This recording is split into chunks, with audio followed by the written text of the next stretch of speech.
Now if you're a hardcore ball player, I'm sure you know that it doesn't take long for your shoes to go from looking like this to this. So today we're going to be talking about why this is bad for you and how to keep your shoes looking like this for a bit longer.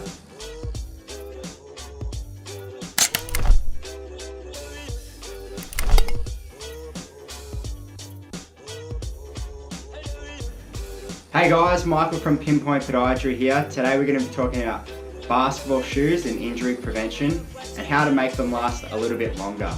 So why should you listen to me? Well, I'm in my last year studying podiatry, and podiatrists in some ways are the experts when it comes to shoes.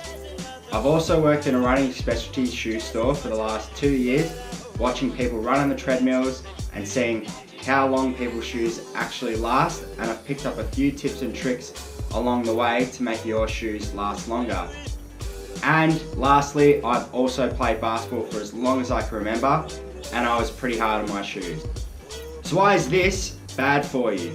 Well, I'm sorry to tell you guys, but shoes do wear out. Too many basketball players overlook the importance of buying good, durable basketball shoes, which is astounding considering the amount of time they spend pounding their feet on the basketball court. Bad shoes can not only lead to foot problems, it can also lead to knee, hip and back problems. This is because your foot and its alignment can influence those joints and structures further up the body. In time, the stress to the soft tissue or bony structure may cause a fatigue or overuse injury and cause the player to be unable to play. So how do we know that your shoes are worn out? Well, if we take a look at this shoe here, we've got a big massive hole through the side, so this shoe is definitely dead. It's seen better days. We also take a look at the tread. So if we look at the tread here, it's not too bad on this shoe, but on some shoes what you see is the tread is completely disintegrated, nothing left whatsoever. We can also see at the back of the heel here, at the heel counter, if you're able to press that in quite easily, that's another sign that your shoe is starting to wear out. Essentially, that heel counter won't be holding you in anymore, and you're no longer locked down into that shoe. And then if we also take a look at just how easily we can bend the midsole through the middle of the shoe. So a little bit at the forefoot's okay, that's normal, but through the middle here, if I can bend this quite easily, which I can, that also shows that the shoe is starting to wear out and that you're probably due for a new pair. So how long does a shoe actually last? Well, it depends on a couple of things. For example, your weight, how much material is actually in the shoe, and most importantly, how often or how much you are using the shoe itself. So for example, the average running shoe lasts anywhere from about 400 kilometers or 250 miles to 800 kilometers or 500 miles.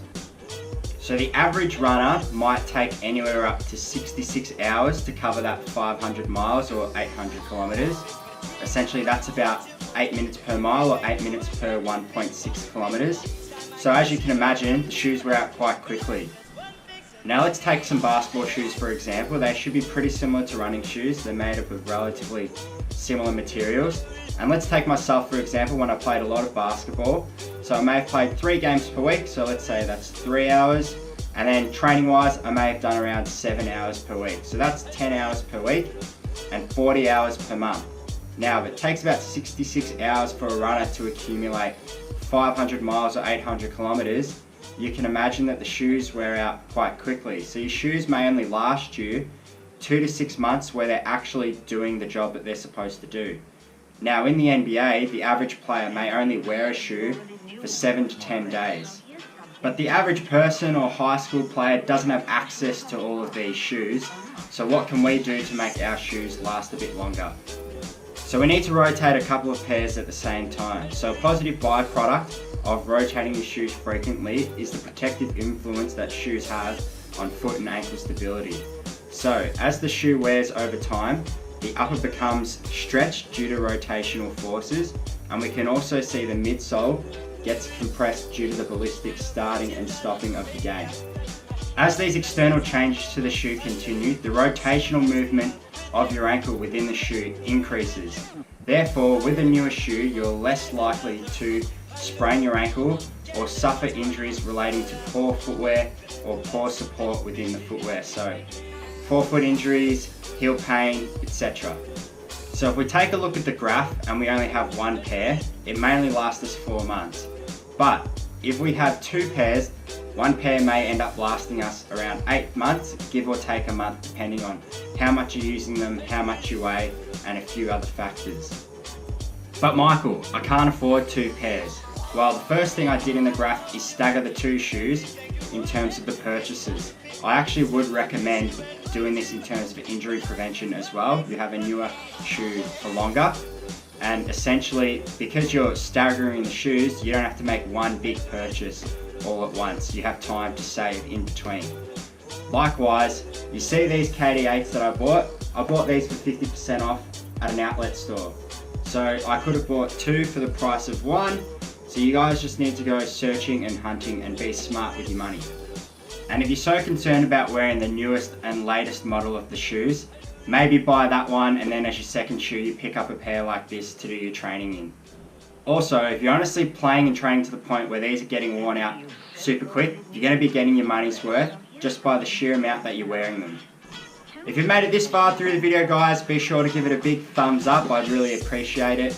Even comment down below if you have any further questions, or follow me on social media at Pinpoint Podiatry. Thanks for watching, guys, and most importantly, be an ankle breaker.